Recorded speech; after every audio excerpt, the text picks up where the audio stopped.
Welcome to the Legends of Iron. I'm Jon Anderson. Meet my co-hosts Nick Best and Akeem Williams. We're going to have some amazing guests on the show.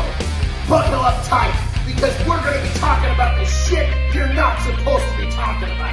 We're going to be discussing anything and everything it takes to become a Legend of Iron. Legends of Iron is brought to you by Musclemeds. Musclemeds is the creator of Carnivore Pure Beef Protein Isolates. Beef builds muscle, and Carnivore is the world's #1 selling beef protein.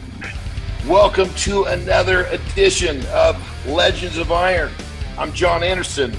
As always with me, my partners in crime, Nick Best and Akeem Williams. We have got a killer show for you. We have got a show that is amazing because we have got a guest that he literally embodies success. You go to the nearest dictionary and you look up the word success, you're going to find his picture every goddamn time. We're talking business.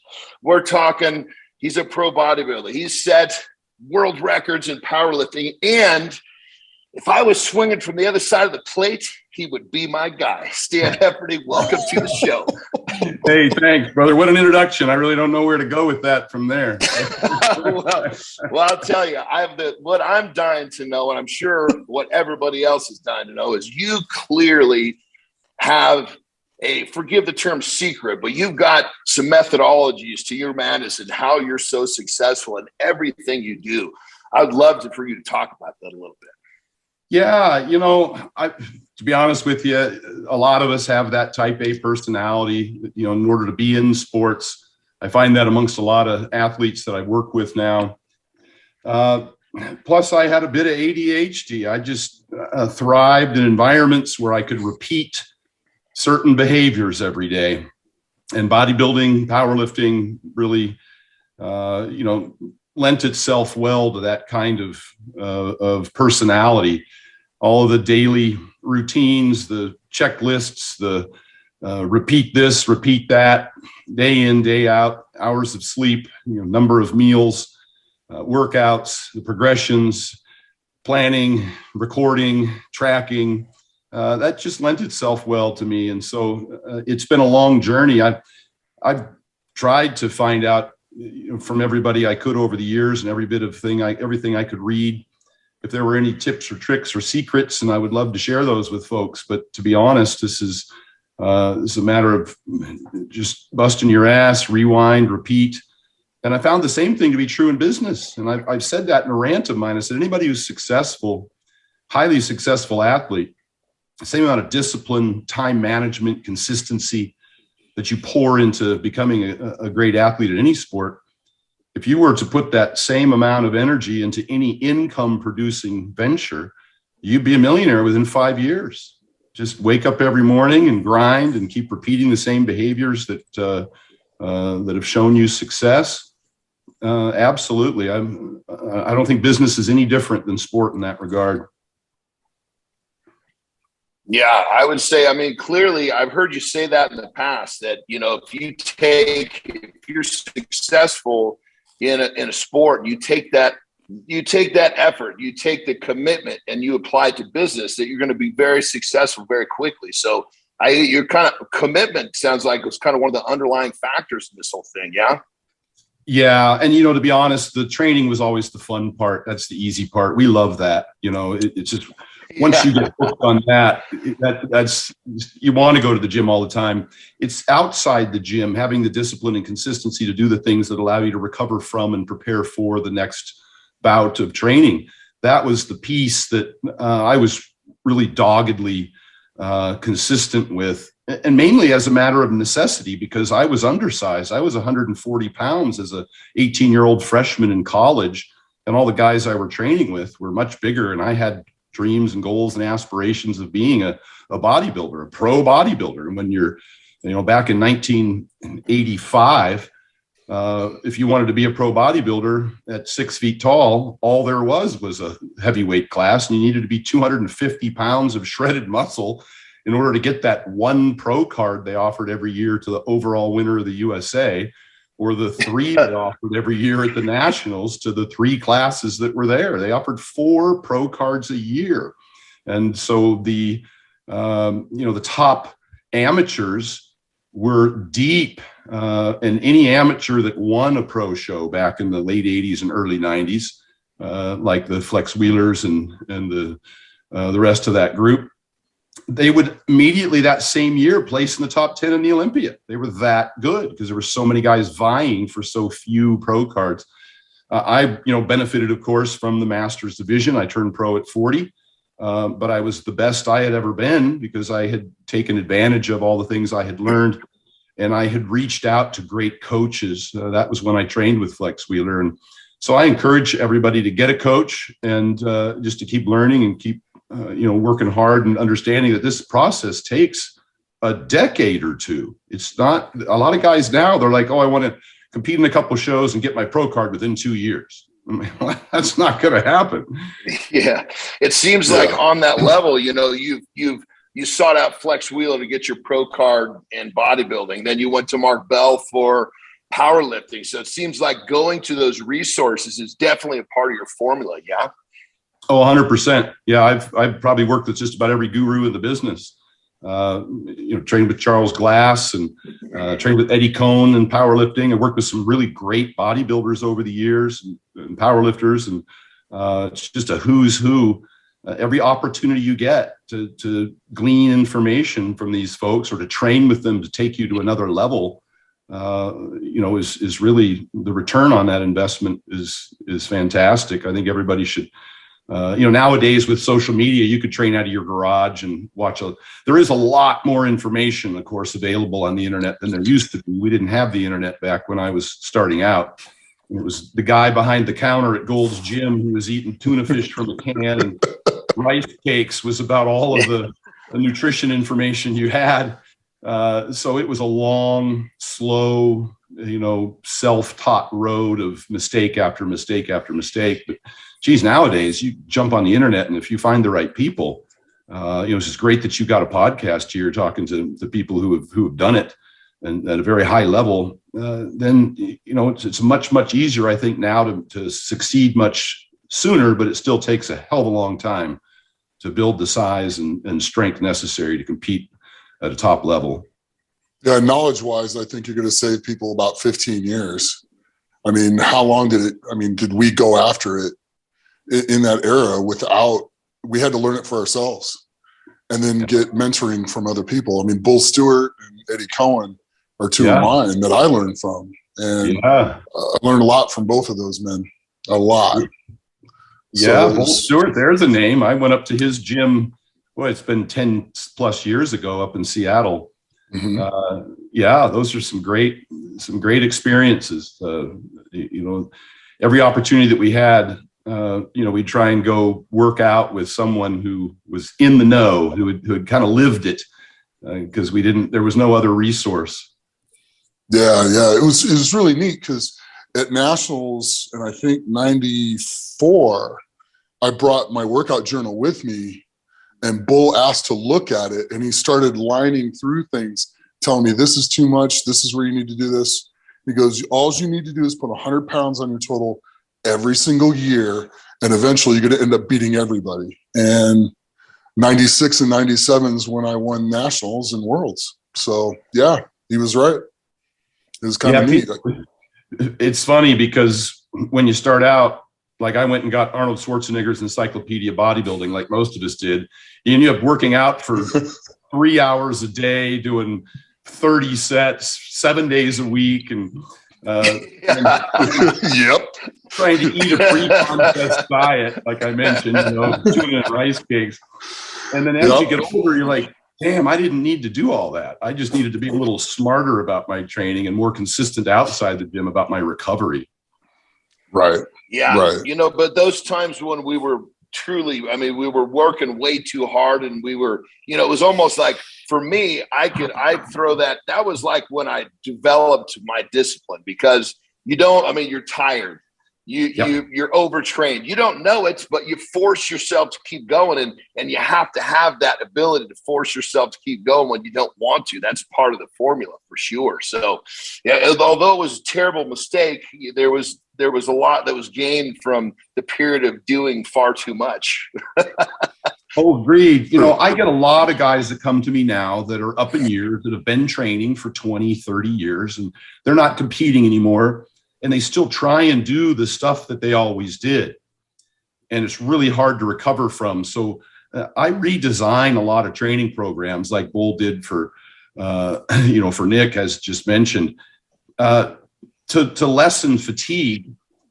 One of the things that we're learning recently with the research is that you don't have to take yourself to failure, at all or nearly as much.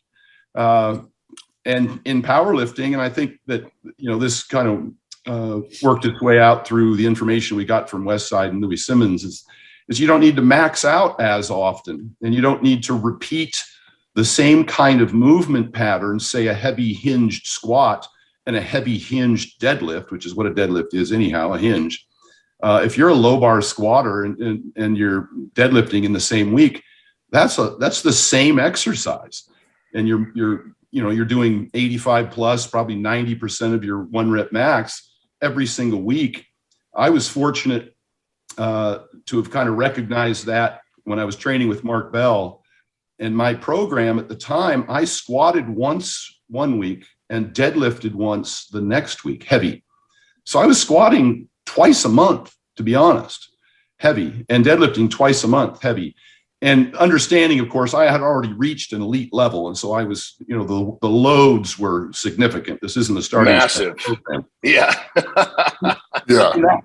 I probably wouldn't have been able to recover from anything more than that if I had tried to squat and deadlift in the same week. And so I redesign programs. And when I work with athletes now whose focus is not powerlifting or bodybuilding, Lane Johnson from the Philadelphia Eagles, or working with Jon Jones now. I got a bunch of questions about that. They've got a different sport to play. Lifting isn't their sport, and if it can't make them better, you certainly don't want to. They have limited physical. Yeah. They have limited physical capital, and you can't load them with fatigue in the gym that takes away from their ability to do their sport-specific work. And so, much like the dad bods or the retired, I'll say, guys who are up in age that aren't competing anymore, I design programs to have less fatigue.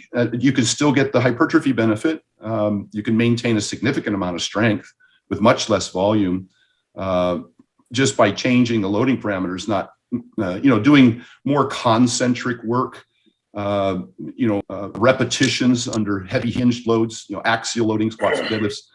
You can get an incredible benefit out of some leg presses and hack squats, and a lot of upper back movements and chest stuff doesn't give you a ton of fatigue, and just try and give people a break from themselves, because I tried that for many years after I stopped competing. I tried to go to the gym and keep crushing myself just as a matter of habit, and it didn't bode well for me. I have that problem all the time, brother. That's a hard habit to break, man.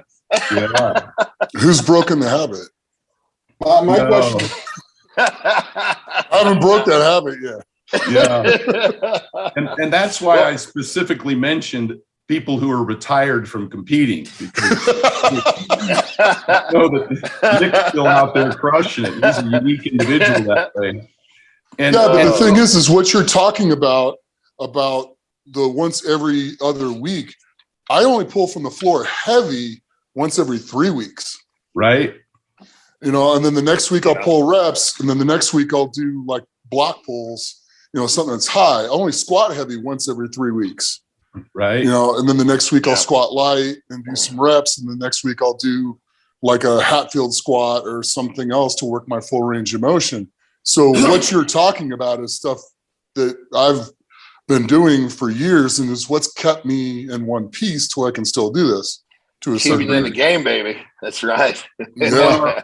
Our audience only sees, our social media audience only sees the top sets. And so they don't understand the infrequency or again, all of the volume work that we do behind the scenes that allows us to recover, which is critical. I think that when I was coming up in the 90s, I used to have this philosophy: don't run if you can walk, don't stand if you can sit, and don't stay awake if you can sleep.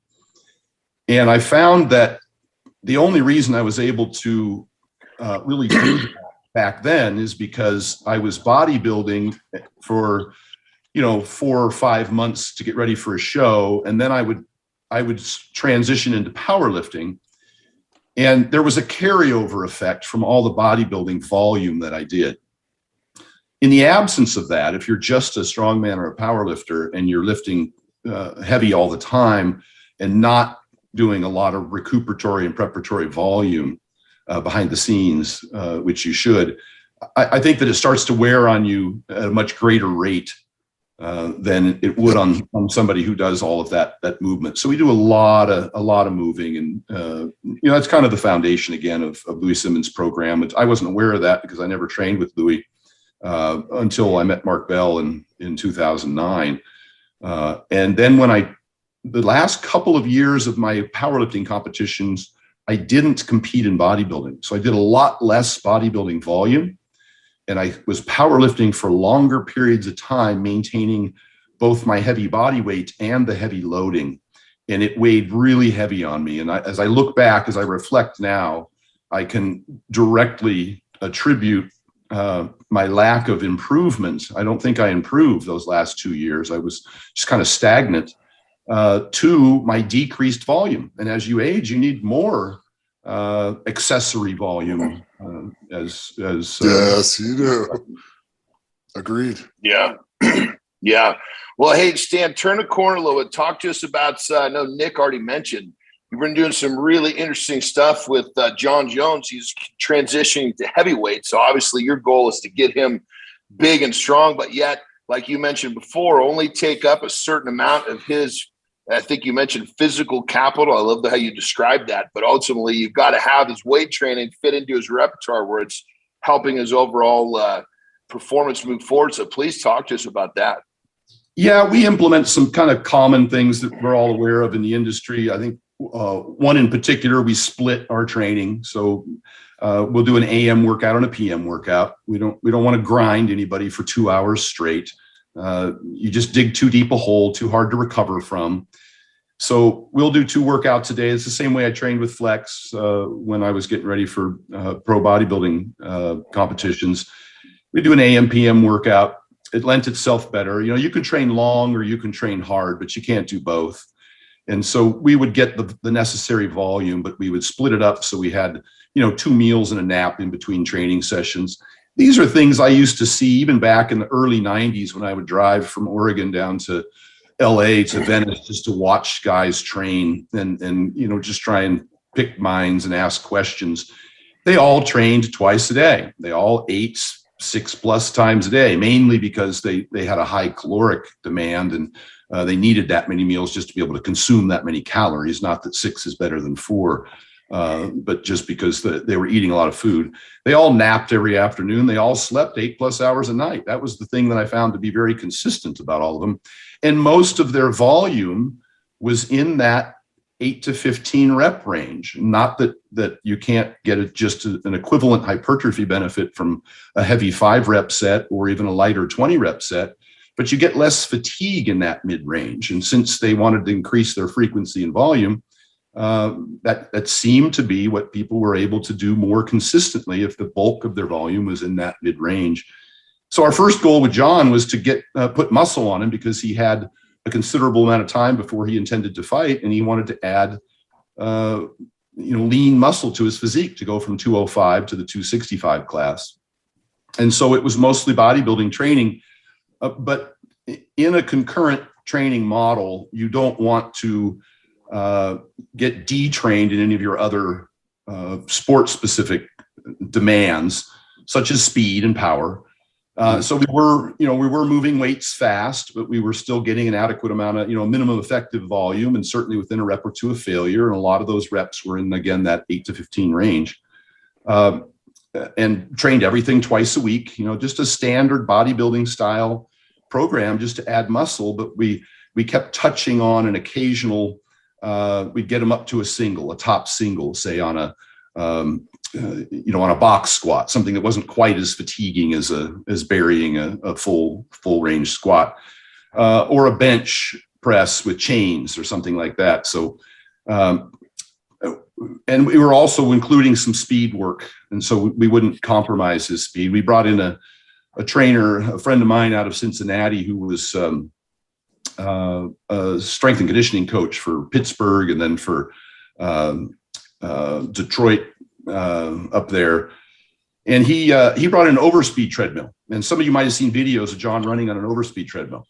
And yes, it's fantastic for increasing speed while minimizing fatigue. Because if you run on a track, once you reach full speed, everything else is a decelerating force. It's an eccentric load catching your body with your quad. And we really use the sprinting for ankle stiffness, which is important for explosive power. We used it for posterior chain, which is what sprinters have a lot of, glutes and hamstrings. A lot of people tend to work the brakes a lot and not the gas pedal, and the hamstrings and glutes are really the gas pedal for exploding, for double leg takedown.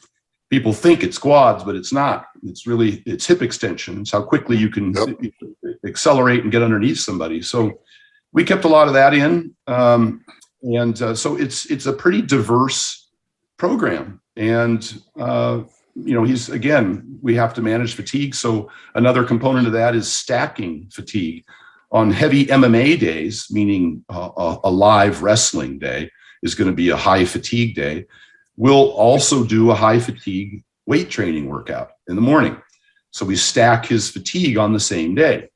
Powerlifters might do the same by squatting in the morning and deadlifting at night, and the next day just be doing, some upper back lat pull downs, et cetera, that aren't quite as fatiguing, so that systemically they can recover from the high fatigue day. So we coordinated with his MMA coaches to make sure that we weren't beating him up every single day. He has a hard day and what we might call a light day, which is more bodybuilding, upper body work, and more skill work like jujitsu or some pads, hitting mitts rather than going live. So I think that's, other than that, just trying to keep him fed, appropriately, so he gains mostly muscle and less fat. So, my philosophy behind that is to obviously get a gram of protein per pound of body weight, and then keep the fats kind of lower, around 0.3 or 0.4 grams per pound of body weight, so I can drive the carbs higher to fuel the work and utilize that to kind of better for recovery, better for anaerobic performance. And so that's kind of our macro breakdown, and what he eats, for those foods should be micronutrient dense. So it's a broad range of, protein sources. I love red meat for the iron, B12 and zinc, and I love whole eggs, and I love yogurt as great protein sources. They give a ton of benefits. And then, then I'm chasing potassium, fruit, potatoes twice as much potassium as banana. And we obviously have to give him a reasonable amount of salt for all the sweating that he does. So I think that's the nuts and bolts of what we're trying to do down there. Question. Did you notice a significant change in terms of his performance as soon as he started adding more muscle, or was it like just same thing, like he was still performing at a high capacity while he was adding the muscle? Oh, great question. We take metrics of his performance, things like a broad jump and a high jump. We want to keep speed and power when we increase strength. Nobody wants to get an athlete stronger and get them slower at the same time. And that was the neat thing about the overspeed treadmill, is it allowed us to get metrics to measure how fast he is. And we used the broad jump as another measurement of how explosive he was. And we just told Jon, we don't know how heavy you can get. You've never tried this before. He's always been a wrestler cutting weight. But we know his older brother is a 300-pound defensive lineman who was a Super Bowl champion. And we know his younger brother is a 270-pound NFL football champion that just set the all-time sack record for Arizona. So it's not like we were concerned that he didn't have the genetic potential. Yeah. We just, like you asked, we just wanted to make sure that he didn't decrease in performance that was necessary in sport specific. So we had a few measurements, and every now and then we'll sprint him on the treadmill, make him do a broad jump. And that kind of tells us, is he getting, slower, or can we keep going? Can we keep adding more and more muscle? And as of now, he's actually excelled in performance. One of the main reasons is because, notice Jon's always been really strong on things like deadlifts. He's obviously built for it. But his posterior chain wasn't trained quite as hard. You see that a lot with wrestlers, a lot of athletes, as a matter of fact. Their hamstrings and glutes don't get trained as much with resistance training. And so we focused on that right out of the gate. And that was one of the big reasons why he started seeing, when he went live with other athletes, that he was getting in under double leg takedowns so much deeper than previously against the same athletes. They had no opportunity to sprawl. And he's really... That was something I was going to ask you, is what does his training partners feel as he's rolling with them and he's sparring with them, as far as how much deeper he can get into that? I've watched other MMA fighters train a lot and get a lot stronger, and then all of a sudden they go to roll and their rolling is just like that much better. Agreed. And, historically, when he was really going hard with his training partners, he was also dieting to get down to 205. So now it's like not only it's not only fair. Stronger, but he's getting bigger, and able to eat. And so when he comes to the workouts with more energy, his stamina and endurance has always been extraordinary. He's the 5-round guy, that's for sure. He can go at the same pace for 5 straight rounds. Everybody that's ever fought him kind of starts dropping off in the 4th or 5th, and he just doesn't slow down. It's incredible. And we wanted to maintain that endurance. Obviously, the more muscle you add, the more oxygen demand and the more potential for your endurance to suffer. So, but we do that with tempo runs on this overspeed treadmill. Again, it decreases fatigue, but it allows you to test, how many sets and reps can you do at what rest period over what course of time. And if we can maintain or improve that, then we know his cardiovascular fitness is also getting better. I mean, you're touching on a very important point in terms of the muscle and the amount of oxygen you need, because one of the things that Wilder lost that fight to Tyson Fury was because, he added a lot of weight and he didn't work on his endurance to say that he couldn't last the rounds. And you saw it in the fight, after a few good rounds, he was dead. He couldn't keep up. Yeah, that's true. And I think that sometimes people train the wrong kind of endurance. Not all camps have professional coaches that are aware that, what zone you're training in can have a big impact on whether or not you're improving your cardiovascular fitness without compromising your strength. Your speed and power. Your speed and power. Yeah. And that often happens. You have to be kind of careful about, again, you've got a lot of different demands and you want to optimize all of them. And if one is causing another one to decrease, then you got to be careful about that. Yeah. Very true. And then obviously fueling workouts like this with this type of an athlete. One of the things that I heard you talk about, which was really interesting, was your time with Flex Wheeler, how he was basically kind of training your metabolism. He got you kind of set up with your meal plan and said, okay, call me when you're hungry. And he was basically kind of ramping up, talk to us about that. That's a really interesting, a lot of people just don't understand how the digestive tract will adapt if you narrow down those foods and let it become very efficient at digesting a few things. So I'd love to hear you speak on that. Yeah, it's not a scientific term per se. It was just a video that I did, and we call it metabolic adaptation in the science, in the study of nutrition, the study of metabolism. When you eat fewer calories, particularly when you lose weight, your metabolic rate will slow down. You'll burn fewer calories. When you eat more calories, your metabolic rate will speed up. You might burn a few more calories. And that's not an endless scenario.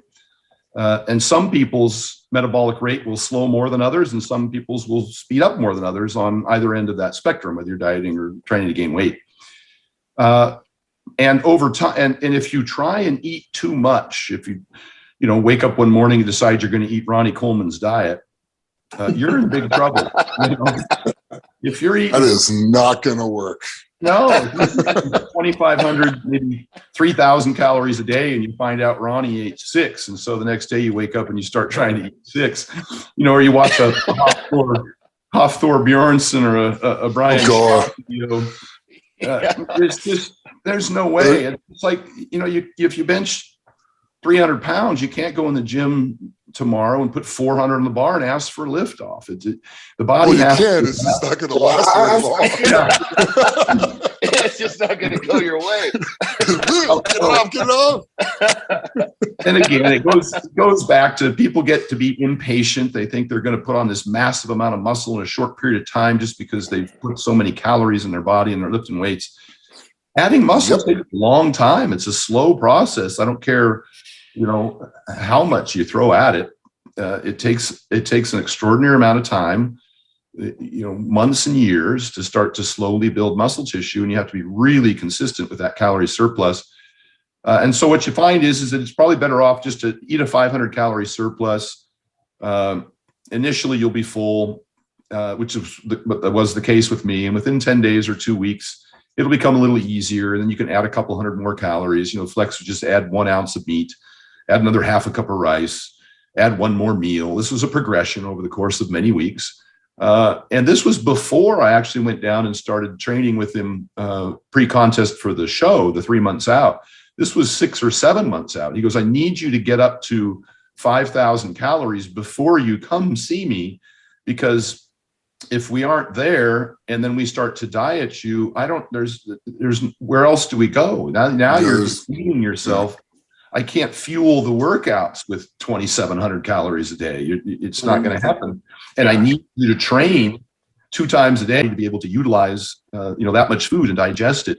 And it takes a little adaptation time. It's a long process. So he kind of set me up for that ahead of time. And the digestion, that seems to be such a big part of it, because obviously if you're not digesting the food you're eating, you're never going to be able to ramp this up in the way that you did. I think one of the big things that people miss is they're just looking at the numbers of what they're eating. They're not looking at how their body processes it. Talk to us a little bit about that. Well, this is something that I learned a long time ago, because I had a lot of digestive problems, and certain foods that I would eat would give me a lot of gas and bloating, and I just wouldn't be able to eat enough food to maintain my weight. I was a hard gainer. And then, of course, as I started working with strongmen and large professional athletes, I would use some of the same tips and tricks that I was able to allowed me to eat more calories for them. And really the bottom line of that is that you need to eat, because we have to eat so many calories, we have to be cautious about the foods that we eat taking longer or harder to digest, or causing significant amount of gas and bloating, or just giving us a satiety signal for too long, so we can't eat the next meal soon enough. Because in order to consume 10,000 calories, you got to break that. You can't just eat 3,000 in one meal. You could, but you're going to have a lot of problems digesting. I don't know. I've seen like 3 other guys that I spent a lot of months with do that, and still just bewildered on how they could manage to get that many calories in all of the time. Well, I asked the question. I just don't digest it as fast as they do. No. And, to be honest, and I've worked with a lot of those guys, and as you know, and they, what they don't tell you, or what they do tell me as their coach, is that they have a lot of problems. It's a very difficult task to eat that many calories, and they have a lot of digestive issues. They get diarrhea a lot. They're on the toilet all the time. It's a painful existence. Yep. And so I use foods that are easier to digest. I kind of select those now from the low FODMAP menu, because Monash University out of Australia has put together a list of foods that are more or less likely to cause you gas and bloating. And they tend to be a little lower fiber. They tend to be less filling foods. And so I pick those foods. And even little tricks like eating steak, it's easier to eat ground beef than steak. And that's why I would have athletes grind their steak into ground beef. It has more surface area. It's easier to eat. It's just mechanically speaking, you can consume more of it faster and it digests a little quicker. So you'd be hungry again sooner. Same thing about, I blended up that monster mash where I mixed the ground beef with a couple of scrambled eggs, with some white rice, with some bone broth. And it was really just to facilitate make it easier for the athlete to eat more calories in one sitting, for it to digest faster and to be hungry again sooner. Because if you eat all of those things separately and they're a little drier, it might just as a matter of, just the mouth being able to chew and not having enough saliva or to swallow. Yeah, it can be hard. It's one step away from drinking some of your meals, and we know some great athletes who have done that. Derek Poundstone, the chicken shake, the chicken shake, baby. Yeah. Just not going to that one. I like whole foods. I prefer obviously, the foods that are really micronutrient dense, beef and eggs and yogurt in particular. And then I do try and get a potassium foundation. I'll use orange juice instead of oranges because oranges have a high satiety, whereas orange juice don't. I'll sprinkle a little dextrose on the rice because it stimulates amylase and in both the mouth and in the pancreas, so you can more of that starch can be digested. It's just easier to consume. Everybody knows sushi rice. It's sugar rice. You can eat a ton of it and you're hungry an hour later. Yeah. So you use some of those same tricks. And that was kind of the big thing that Hofthor Shaw, initially when they were working with me said is, they were hungry and they hadn't been hungry in years. They were able to eat more food more often and have less gas and bloating and have a better quality stool. Because in order to eat massive amounts of calories for a lot of these guys, they had to consume more fats. And fats can be really hard to break down. The gallbladder, after a while, just isn't able to, pump out enough to break down the fats, enough bile. And then you end up with a lot of those fats getting into the large intestine, and it's just, you kind of start leaking, if there's no better word. On that level, brother, I'll tell you, when I have when I cycle my fats up a little higher, obviously, and especially if I'm not digesting well, if I cycle up a little too quickly, put some strain, I can tell very, very quickly, because when I'm done with the bathroom, the toilet needs a scrub brush. There's a big difference. There's a big difference between digesting well and, even if I'm digesting well and I make too big of a change in my fat cycle protocol, next thing you know, it's a couple of minutes with a scrub brush. The cleaning lady, chews at, gets all pissed off at me. Yeah, I did a video talking about that with sugar alcohols and sharding your pants was my video. I talked about it's the kind of passage that needs a shower afterwards. There's no way you're going to handle that with toilet paper. But Mark Bell has always said, "May your shits always be tapered," and that's a measure for me. Of course, if you make any extreme adjustments in, say, your macro percentages of fats in particular, or even fiber in one direction or the other, initially you're going to have a phase where you're going to have some adjustment because of the water balance and the bulk balance in the large intestine. The thing I like about a lot of these animal foods we call low residue foods that are on the FODMAP menu is they're almost entirely digested and absorbed in the small intestine. A lot of the foods that get to the large intestine, which you do need some for your microbiota that need prebiotics, et cetera, to keep a healthy colon. But a lot of those are indigestible and they get broken down, by bacteria and create a lot of methane. And then you're just walking around gas all the time, and you might have a poor stool quality, and it's just uncomfortable. It's nobody wants to get under a big squat and get to the bottom of the squat, and and leak. Well, on that level, all of us have been squatting and deadlifting, and we got some rather deep cheeks, as I call it. So when you do have a little leakage or a shart, you save your underwear, which is always very important, because there's nothing worse than after a workout, changing your clothes and have your wife look at your underpants and go, "What the fuck have you been doing? Jesus Christ." If our wives got together, that would be the first story they would tell. I can remember mine with a broom handle, and way out on the end of the broom handle was the underwear I had just squatted in, and she's carrying it to the laundry room and won't get within a broom handle's distance of it. That's like my wife makes me carry my own. They took they took the baby's diaper and dipped it in and out of a toilet being flushed to get all the chunks out before they washed it, Yeah. So all these experiences over the years that we've had, both, from our education and our competing and our coaching and our collaborations with other great coaches and athletes, kind of led me to start just writing all this stuff down, all the lessons that we learned and the things that we're discussing. And so I started creating this document that I made, which everybody's familiar with now, the Vertical Diet, the ebook and really what it allowed me to do is just put it all together. And then when an athlete comes to me, I just send them this document, which I made into an ebook now that I've been promoting for years. Which you sent to me. Thank you.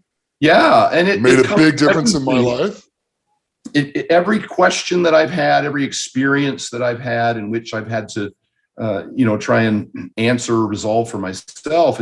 And I covered sleep and, of course, the diet and digestion and IBS and things like acid reflux and blood testing and hormones and blood pressure and blood sugar, obviously cardio and lifting, but also recovery from that and injury rehab and, compliance with all of this, of course. And I just put it all together so that I wasn't answering the same questions over and over again and published it. And that people always ask me, what did you do for these great athletes? And I tell 99% of them, I send them that same document. I mean, it's all in there. Feel free to ask me questions, but I'll be repeating myself because I've spent years compiling this. And then I would start attaching links to videos and articles and peer-reviewed research to any of the suggestions that I made. So for those people who wanted to take a deeper dive or just have the confidence that it was, largely successful. Of course, there's always outliers, but I tried to find the things that worked for most people. And that's, it's kind of been a big goal of mine now as I've aged, is that a lot of the stuff in that book lends itself well to, I hate to use the word longevity, but I think as competitors, we know, I did a video, what was the name of that video? If you want to be healthy, don't compete. And it wasn't just about powerlifters and bodybuilders. It relates to, I was talking about 14-year-old gymnasts in the Olympics getting surgeries for torn tendons and, rotator cuffs and Achilles tendons and stuff. I've talked about 10-year-old badminton players in China blowing out their lateral collateral ligaments. Anything you do at a competitive level that's repetitive, the fitness level required to accomplish that. I said in the video, there's a difference between health and fitness. Fitness being the ability to perform a particular duty or task. The fitness level required to compete in the world's strongest man is not healthy by no sense of the imagination, or bodybuilding or powerlifting or football or gymnastics or any other sport, especially the high impact sports. Soccer has a much higher injury rate than weightlifting, by far, by tenfold, as would football and any other impact sport. So, I will say this, with your diet and that stuff, it makes it a whole lot healthier. I'm going to tell you that right now. It was kind of I my smoke point. my blood tests. I said part of my job, or part of what I had to learn throughout my career to be able to compete into my 40s and look at Nick in his 50s now, still crushing it. I had to mitigate damage. It's not like you can avoid it, because if you don't take yourself, somewhere, near that area, that zone, I've always said that, show me someone who's never been injured, I'll show you someone who's never won anything. And that's, there's a whole lot of guys out there talking about their knee health that squat 200 pounds. It's like, but it's so true, brother. Oh my God. It's true. So I said a simple statement, but so correct. Agreed. So a lot of what I do when I get in touch with a big athlete, I think Nick and I first started talking about, this kind of thing with respect to injuries and inflammation and hips and knees and stuff some 10 plus years ago. Yep. A lot of the stuff I do is really to try and mitigate damage, to allow them to continue to compete at a high level, but pay attention to things, like joint health, like physical health, heart health. And that's why, we talk about the blood tests and the like. Yep. I hate to work our way into this, tragic recent death of Sean Roden and other great athletes, John Meadows recently, and Andy Hammond, people we all know and love and have associated with over the years. But there's a lot of people out there that aren't well known, who have suffered from, I think, kind of pushing themselves too hard and not kind of taking care of their health. And that's, I can't say, and I did a video where I talked about, get a blood test, that a lot of this is preventable.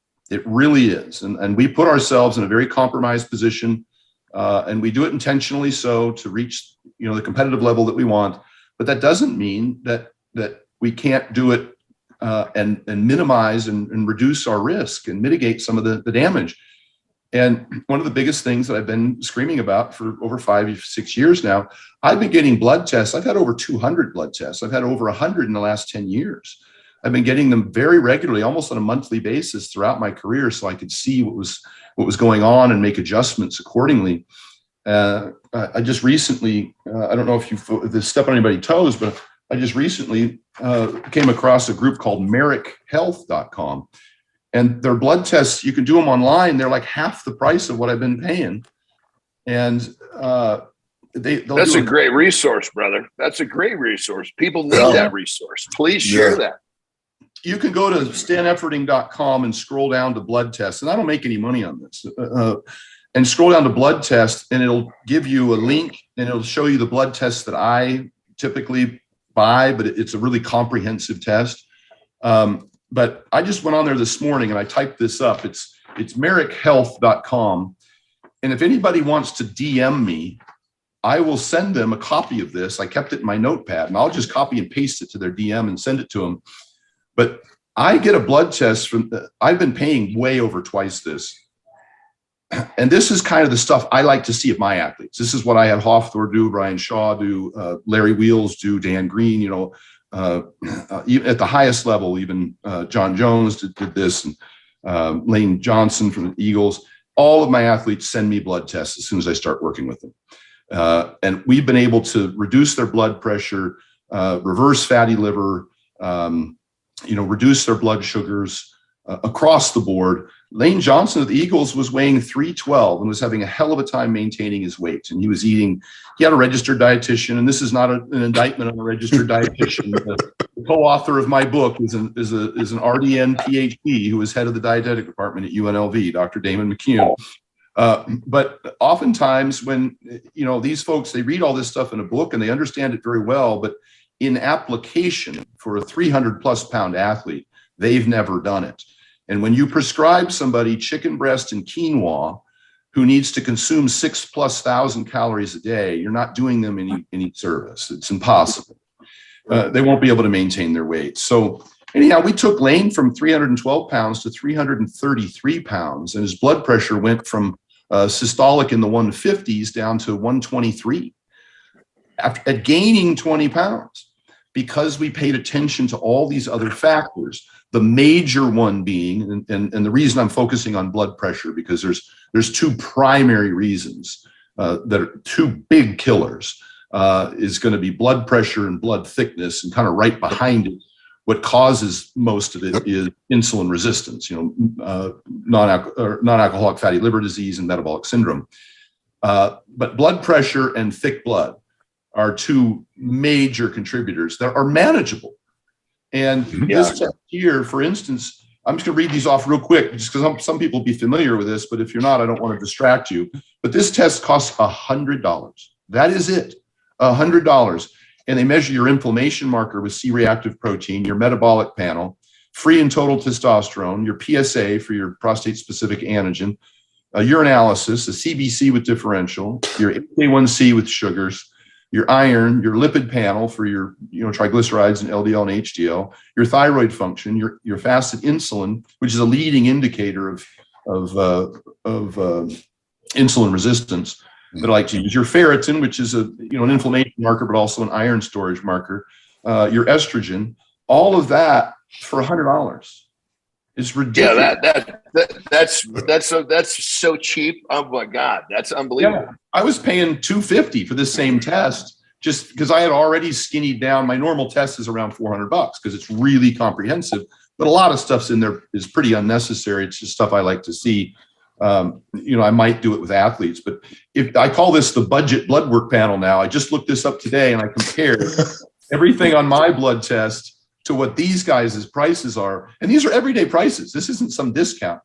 And so I reached out to these guys just within the last couple of weeks there, because Mark Bell knows these folks.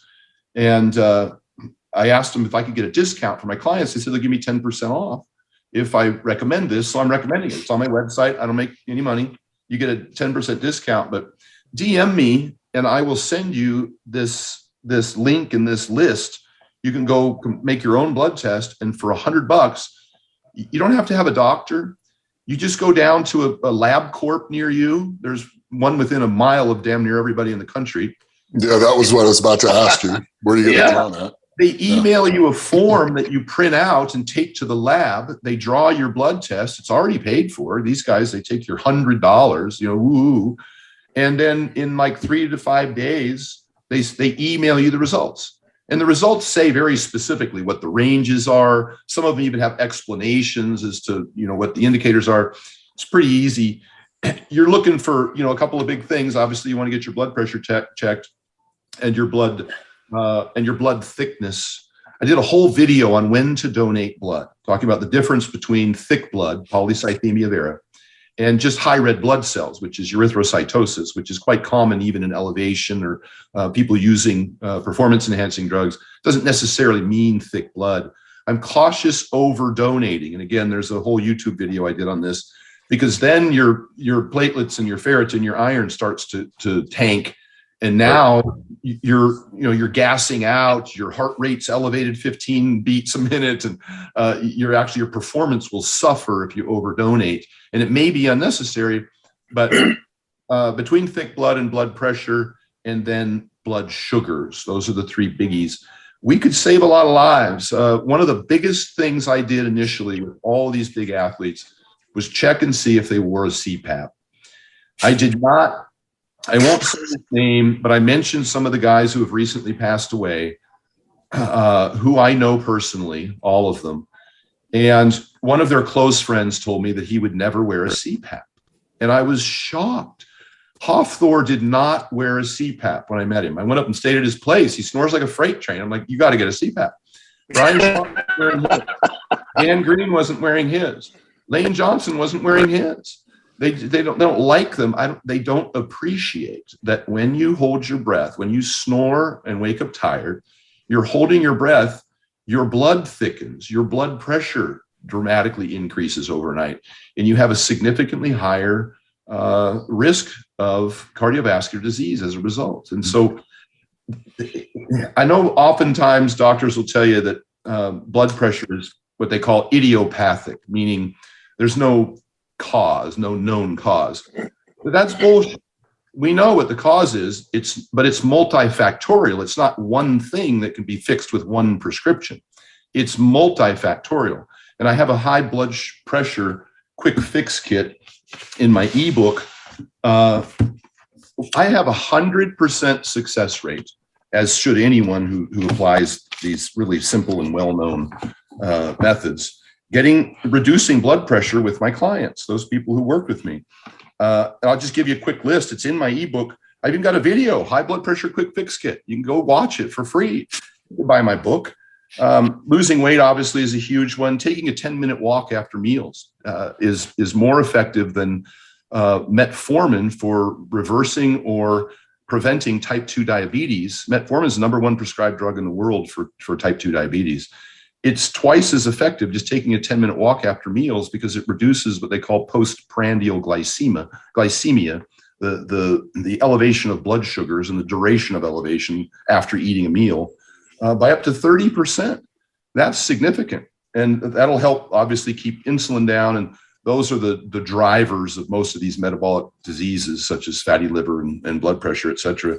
And the high blood pressure, just as a comment, as an aside, is also the leading cause of kidney damage, which should be of huge concern. We all have friends that are on dialysis. We know them who have suffered in this industry in particular from high blood pressure. I liken it to running a pressure washer through a coffee filter. That's what you're that makes a lot of sense. That makes a lot of sense when you break it down like that.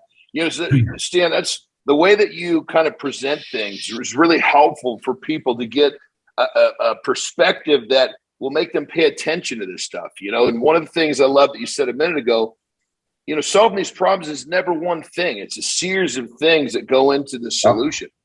100%. You know?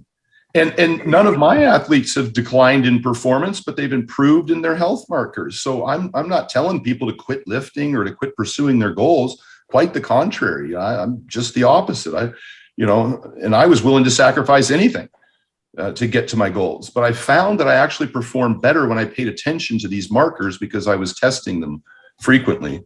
But I'll just keep going. The 10-minute walk. Obviously, resistance training is huge. The muscle is a sink for glucose. Sugars will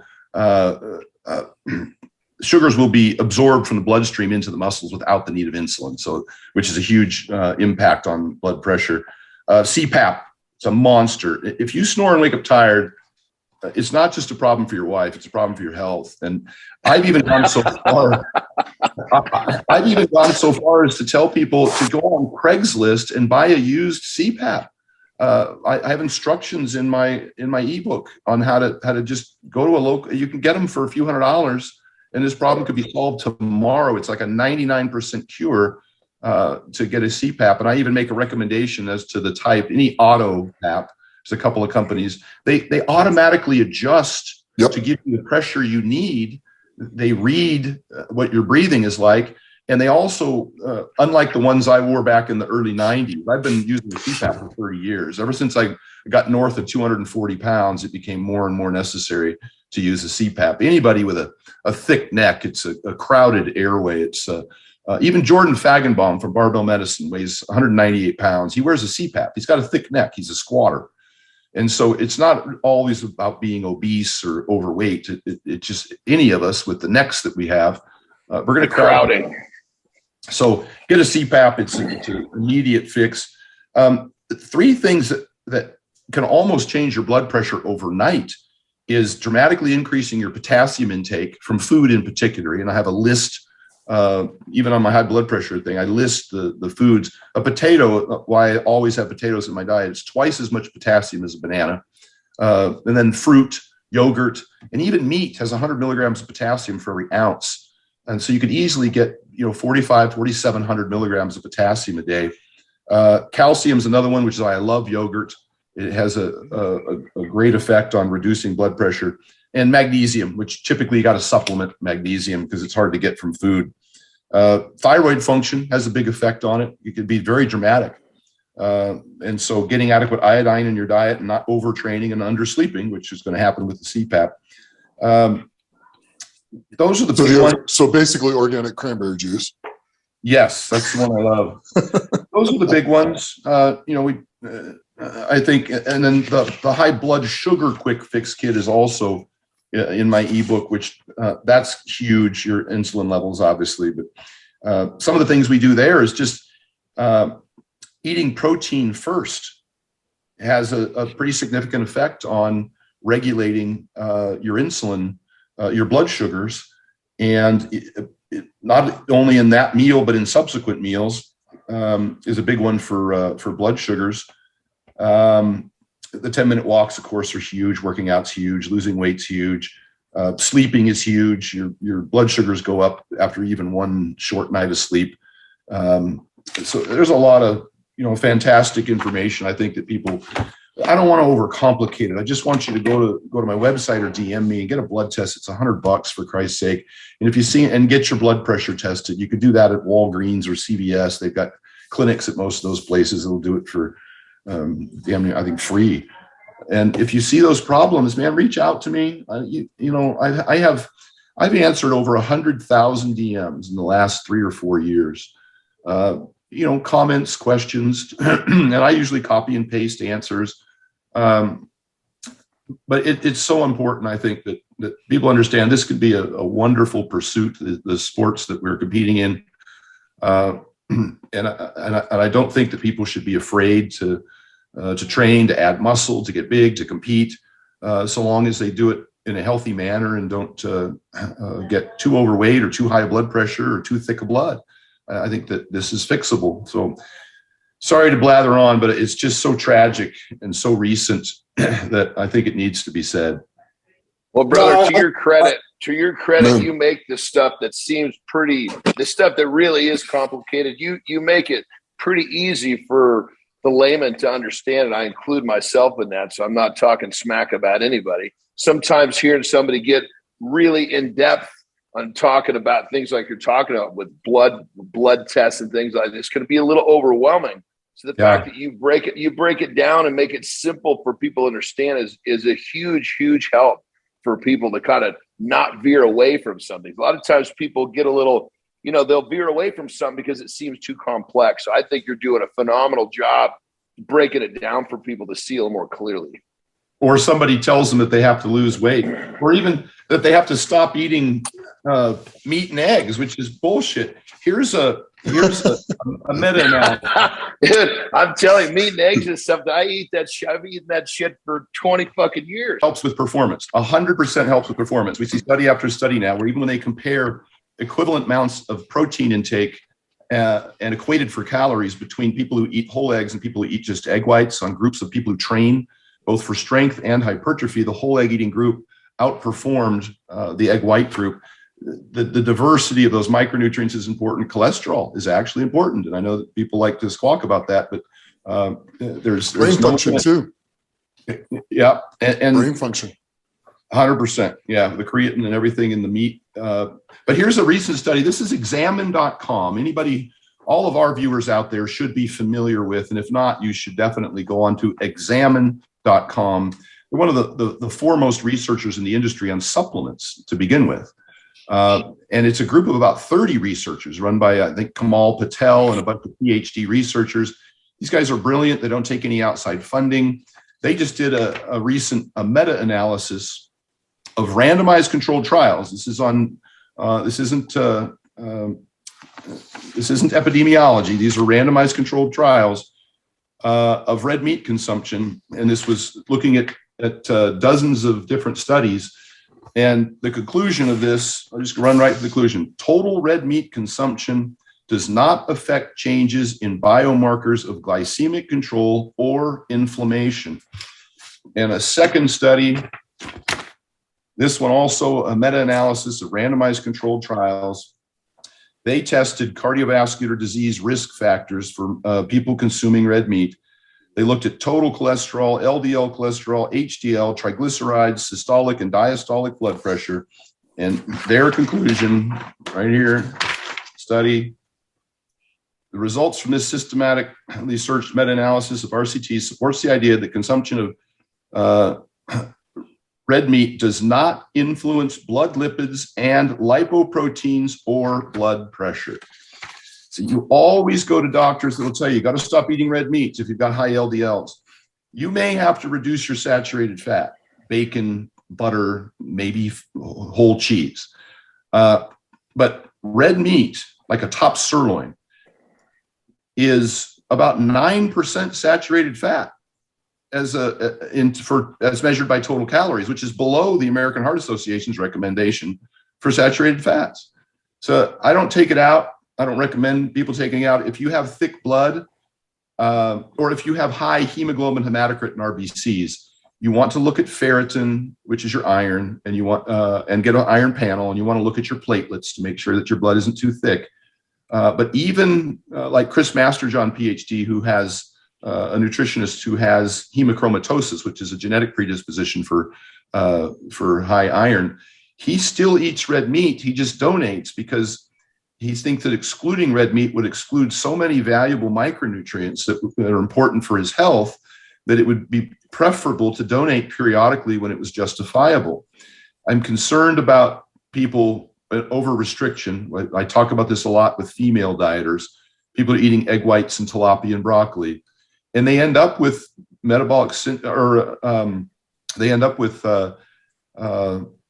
kind of a triad. They end up with cessation of the menstrual period, which is amenorrhea. They end up with low iron. They end up with low calcium, low thyroid. Hey, Stan, just to clarify for everybody, you say red meat, you're not talking just about beef. You're talking about lamb. You're talking about it's not just, we're not just talking about beef. We're talking bison. We're talking lamb. Yeah. We're talking all sorts of, it's not just beef that we're talking about. It's what we call ruminant animals with a 4-chambered stomach that converts cellulose, which is the grass that they eat, into very nutritious, like I mentioned, 3 times higher in iron, 6 times higher in zinc, 9 times higher in B vitamins than, say, chicken or turkey, and also a better omega-6 to omega-3 ratio, which we don't know how important that is necessarily, but they're just more efficient at digesting that food, which makes it easy, which gives you more micronutrients, but also makes it easier for you to digest. And I'm not saying that exclusively red meat. I'm just saying there's absolutely no reason to eliminate it from the diet. And yes, for women who are dieting, it can come at a cost. Same with whole eggs. The idea that you would take an egg yolk out and throw peanut butter in, it's just idiotic. The micronutrients in an egg yolk, the biotin for skin, hair, and nails, the choline, which is for liver health, all the things. An egg yolk is like nature's multivitamin. There's just no reason to take it out. If you want to control your fats, use a half whole eggs and half egg whites. I worked with Nadia Wyatt, who took 3rd place in the Miss Olympia and 2nd in the Arnold Classic. And she's 123 pounds on stage. She ate red meat, whole eggs, yogurt, oranges, potatoes, all the way up to the day of the show. I have a picture of every meal she ate for 3 months straight. And she felt amazing. She looked amazing. She stayed strong. Her training was awesome. Her energy levels were great. She didn't have any of the dry skin or the hypothyroid problems or any of those issues. Because she kept in the micronutrients that are necessary. So, and red meat can be just as lean as chicken. You can go down to a grass-fed sirloin tip or top round. And, I like to lower fats as I diet athletes down. And I'll do that by just using leaner meats and without having to sacrifice the micronutrient benefits of red meat. So it's a broad menu, and I try and keep in, since you're already dieting, I try and keep in the foods that are least restrictive in micronutrients. Yeah, it seems like the industry kind of just is, so much information is just kind of fed down the line with, chicken and egg whites and all of these foods that are really kind of bland with the micronutrient values. And there's nothing there for the body to hold on to. And look, I have found studies, and there are studies I just mentioned that show both an increase in saturated fats or a reasonable amount. You don't want to go under 25% fats. They start affecting your hormones, et cetera. And I just mentioned about the whole eggs. But Nick and I know simply from experience. I love these people who read books all their lives, but never actually went out and believe in me. Nick and I both know, all of us know, when you pull red meat and whole eggs and dairy out of your diet, you get weaker, period. Yeah. And so people say, well, you're not equating for calories. No, it's not a calorie thing. You might be able to, you might be able to have fewer losses if you're not in a deficit, sure, but it has an immediate impact on my strength. And I see it all the time when people make those changes in their diet.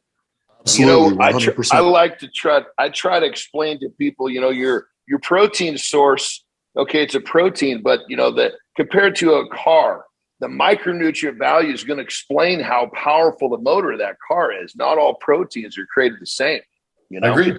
And people just don't see that. They just see a gram of protein as a gram of protein. When that's like saying that's like putting a Volkswagen Bug next to a goddamn Bugatti and think, oh yeah, they're both sports cars. Yeah. And I don't want to be. And again, I've tried very hard not to bro science my way through this stage of my life where I'm trying to provide education to those people who want to reach and achieve the kinds of things that I was able to do in my life.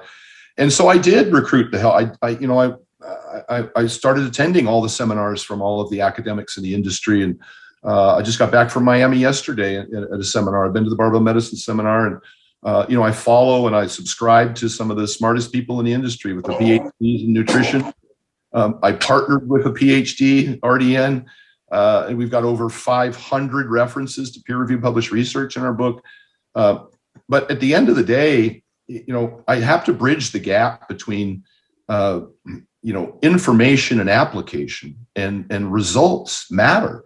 And, I don't care, and I like to show studies, but I don't care how many studies you show me. If somebody's not performing or improving in performance, something's got to change. And I think we've got a pretty damn good recipe, and no much trial and error and education and collaboration and from coaches and other athletes. And a lot of times when the academics, and there's some good ones out there that also compete, the Greg Knuckles of the world, who was natural world record in powerlifting at one time, who's also got a master's degree, and Lane Norton, a natural world record powerlifter and bodybuilder who's got a PhD in nutrition. Even the guys from barbell medicine who are super sharp, and they're MDs, and they've also got, pretty damn impressive lifts, over 700-pound deadlifts. There's a lot of really sharp guys out there that also compete, who I'll listen to much more readily than I would somebody who hasn't, been through it like we have and learned and put the work in. I think that's something people could learn from. I think that's something people can learn from in general, is you have the people that are that smart, but may not have done the application. Like, for instance, an ER doctor as opposed to a guy in a lab. You're going to listen to the one that's been helping people and actually curing people over the one that, yeah, he's read the book, but he hasn't really dealt with the people. It's the same type of thing. Absolutely. 100%. I can't tell you how many times over the years I've had an athlete call me and like, Stan, I've gotten weaker. And I could just name off like 5 things right off the top. Are you taking an anti-estrogen? Are you on metformin? Did you cut out red meat and whole eggs? Are you taking antacids, for acid reflux? Are you taking anti-inflammatories? I almost immediately, with those 5, I probably covered 90% of the problems that have come to me, and they're like, oh yeah, I've been doing that. It's like, yeah, I was doing that too. Yeah. It's pretty easy. You see it enough times, you're like, oh, yep, this is what you got to do. Well, there's no substitute for experience, brother. And how old are you? I know you and Nick are almost the same age. How old are you now? 54, both of us now, aren't we?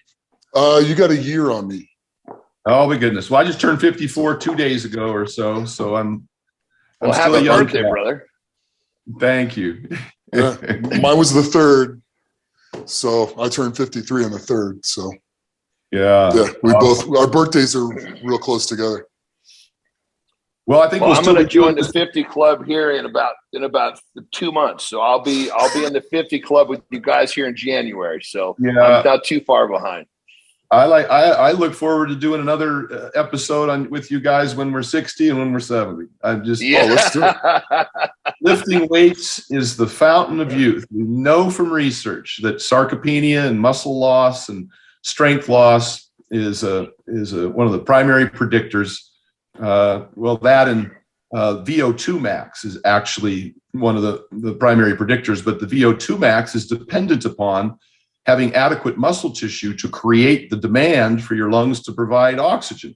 So it kind of go hand in hand, but we know that grip strength can give us a good predictor of longevity, and trip and falls and how you recover from those things. And so, we're all out there now saying the same thing, including the academics and the medical professionals, that they're prescribing weightlifting to damn near everyone who can even move. Yeah. Even in preference to traditional cardiovascular fitness, because weightlifting does provide a cardiovascular benefit. If you lift anything to within a couple reps of failure, your heart rate's going to go up and you're going to be breathing. And that's it. Speaking of which, the reps set to 20. That's basically hit under load right there. I hear you reference that all the time. Yeah, and I'm somewhat cautious. One of the people I follow in the industry is Dr. Peter Attia, and he's a Stanford MD, was a Johns Hopkins, he wrote their surgery manual. He's a genius. He's a brilliant Mensa level guy, and he's just fun to listen to because he's in longevity now. And he used to be an ultra marathoner, and he was a distance swimmer. And I think he even did some triathlons. He came to the realization as he got into his 40s that from looking at the research, and that even that kind of cardiovascular challenging, like marathoners who compete relatively frequently, is not good for your health. It creates in a large, thin heart wall. It actually does some damage to the endothelial lining of the blood vessels. And those guys start to see calcification, which you would never suspect of someone who is a runner. But again, at the extremes, ultra marathoners with lots and lots of mileage and training at a very high level and very hard. So, I wouldn't say that I'm kind of getting around to the fact that 20s are pretty challenging. I wouldn't do them all too often, because you got to be cautious how often you do things that take your heart rate up that high under that much load, whether it's, jogging 40 or 50 miles or squatting 50 reps. I don't think that's a longevity pursuit. I wouldn't recommend that. Occasionally, I still love to do shit that I love to do. So I'm right there with you. Health. Yeah, there's a difference between doing a set of 20 now, being close to 50, or for you guys slightly over 50, than there was when we were 25. It's a whole different feeling in there. It's like your heart is pounding and it just feels a little different. It feels different. It's interesting though, because I'll usually do it at the end of my workout to finish it off, and I'm done. And then no matter what time of the year it is, I'll go get in my pool to cool my core body temperature down, and I feel better way faster. Yeah. Way faster. Instead of it taking an hour and a half to where I feel back normal, where I can think again, I'll be able to think in about 15 minutes if I do that. I agree. Another article that, just thinking about that, your recovery, and we talk a lot about recovering from training. Kamal Patel's group, examine.com, just posted a bunch more research on sitting. And I've talked about this in my rant. I think 10 reasons 10-minute walks will change your life is on YouTube. And we talk about the fact that moving frequently throughout the day is more effective than one bout of exercise at the end of the day. They studied office workers who would get up and take 3 10-minute walks, or maybe once every hour they'd get up for a few minutes and move around. And they had a lower all-cause mortality than those people who sat around all day and then just went and did 30 minutes of cardio at the end of the day. That didn't seem to offset the length of time that they sat around. I tell my athletes when they fly the same thing. Don't sit in that seat for 5 straight hours. I was actually going to point that out. Like usually when I'm doing a show, it is, whether it's the Olympiad or Arnold, whatever the case may be, and I'm flying to these shows, I always get up and move around whenever I'm flying. 100%. Sit on the aisle. I'll set my watch and have it. My alarm will go off every hour on the hour. And I'm like, I'm up. I'm walking back. I know when I flew over to Moscow, I can't tell you how many times I walked back to the little to the bathroom area in the back and stood there and marched, high knees and marched. And I looked like an idiot. And the people on the plane must be going, what is wrong? Because everybody else is just trying to find a way to snuggle in their seat. You're up marching. This is great, man. They must have been looking at you. I have a red band in my bag, and I'll take my little red band and I'll stretch. I'll wrap it around my knees and I'll do little good girl, bad girls in my seat. This is beautiful. This is, I mean, this is the kind of thing that somebody gets to their destination and says, oh, you got to hear this. There was some guy on the airplane. Little did we know. Doing leg presses with a red band. Yeah.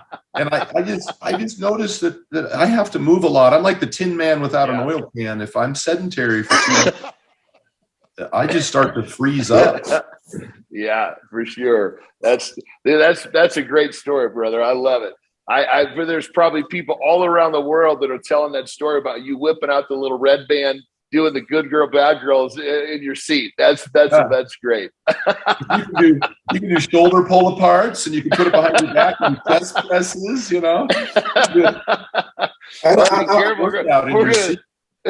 We're going to start a trend. Next thing you know, they're going to start banning. You're going to start this whole movement. Next thing you know, they're going to make sure they're going to look for your red band. You can't bring a red band on the plane anymore because too many people are doing it. Yeah. Oh, shit. At the end of the day, listen, you can't, with all these mandates that they have right now, you got to wear a mask the whole time. You can only remove the mask when you're eating. So I think they would probably give him permission to use the red band because there's so much.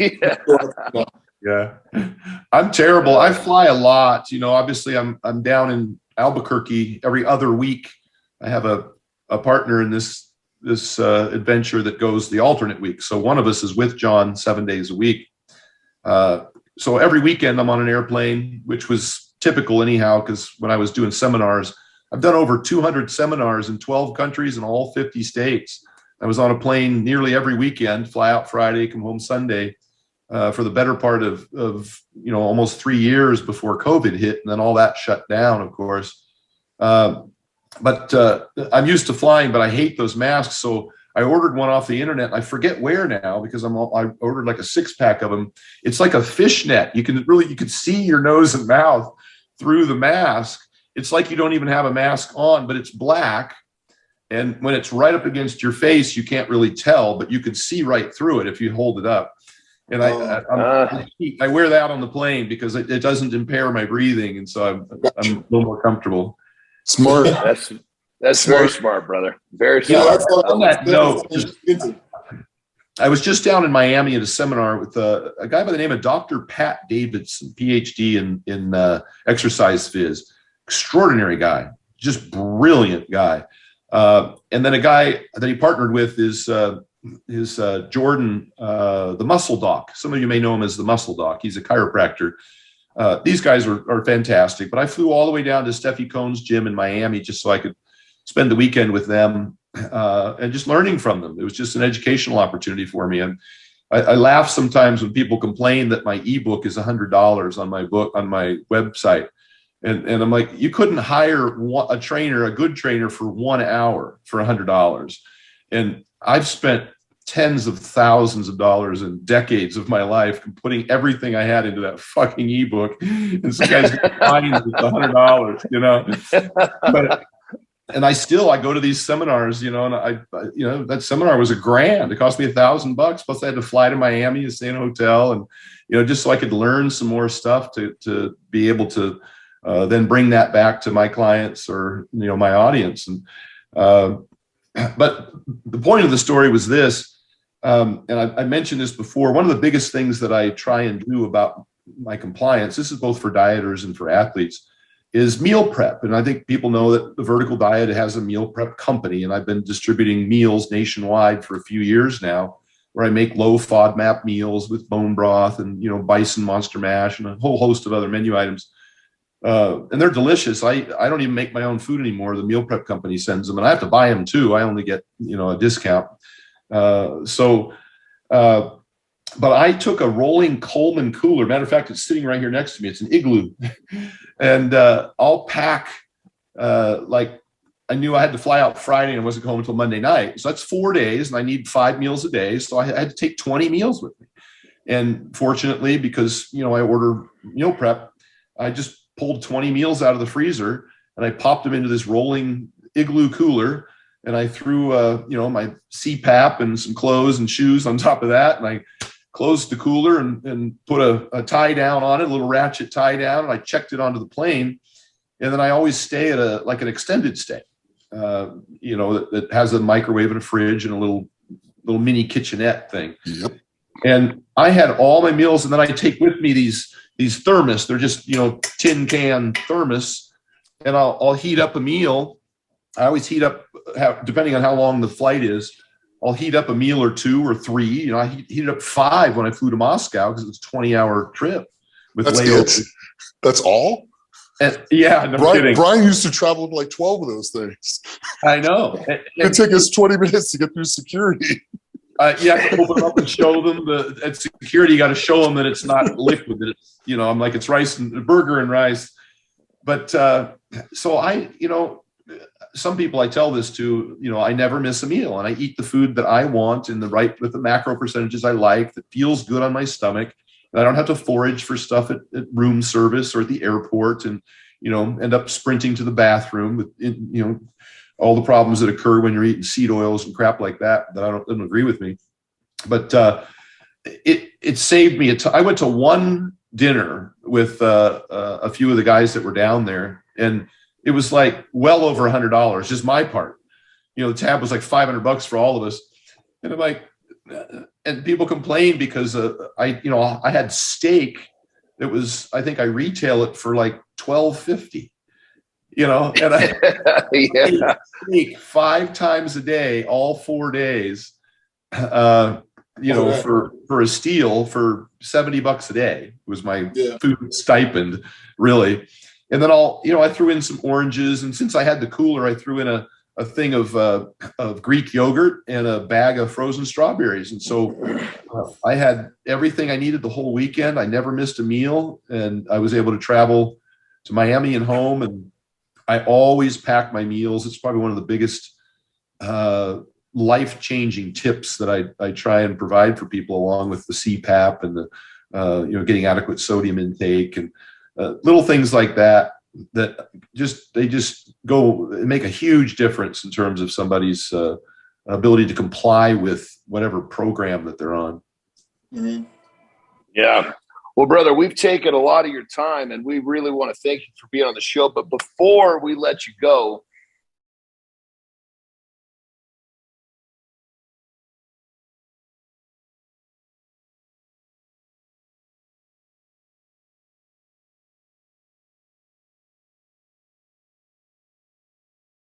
you've made such a big impact on, not only people, but the industry, everything from business to bodybuilding to powerlifting. What is it, with all that you've accomplished and all the successes you've had, what is the legacy you want to leave behind? What is Stan Efferding leaving behind?